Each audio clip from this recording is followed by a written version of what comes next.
بسم الله الرحمن الرحيم.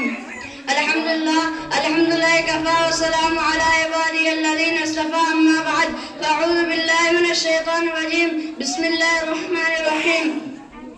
اقیم الصلاۃ و آتوا الزکاۃ. محترم بزرگوں اور بھائیوں، پہلے زمانہ کے مسلمان جو بھی کام کرتے تھے ان میں دین اسلام کی پوری جھلک نظر آتی تھی اور ان کے عمل کو دیکھ کر غیر مسلم بھائی بھی اسلام میں داخل ہو جاتے تھے.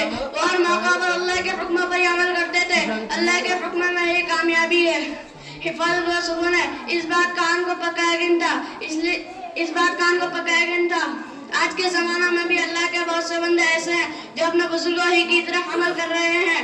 ابھی حال ہی میں بھیونڈی میں ایک مسلمان تاجر گزرے ہیں جن کے پاس سینکڑوں پاور لوم تھے اور کپڑے کی بنائی کا کام کرواتے تھے.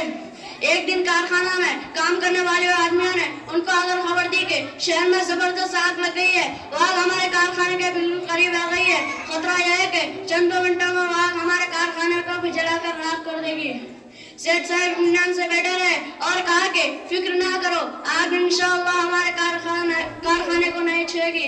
کام کرنے والے اپنی طرف سے پوری حفاظت کا بندوبست کرتے رہے لیکن آگ ٹھیکے بڑھتی جا رہی تھی. کچھ دیر کے بعد ملازمین نے ان کو آ کر خبر دی کہ واقعی کارخانوں میں موجود کپڑوں اور دیگر سامانوں میں آگ کا کوئی اثر نہ ہوا جبکہ اس کے آس پاس کے مکانات اور کارخانے بری طرح جل گئے. سیٹھ صاحب اللہ کا شکر ادا کیا اور کہا کہ میں اپنی مال کی ہر سال زکوٰۃ نکال لیتا ہوں. زکوٰۃ نکالنے سے مال محفوظ ہو جاتا ہے. اس پر میرا پکا یقین ہے، اس لیے آگ ہمارے کارخانے کو جلا نہ سکی. اس قسم کے بہت سے واقعات اکثر سننے میں آتے ہیں کہ اللہ کے جتنے بھی حکم ہیں وہ سب ہماری بھلائی کے لیے ہے. انہی حکموں میں ایک حکم زکوٰۃ کا بھی ہے. میں اپنی تقریر ایسے کروں گا. ہمارے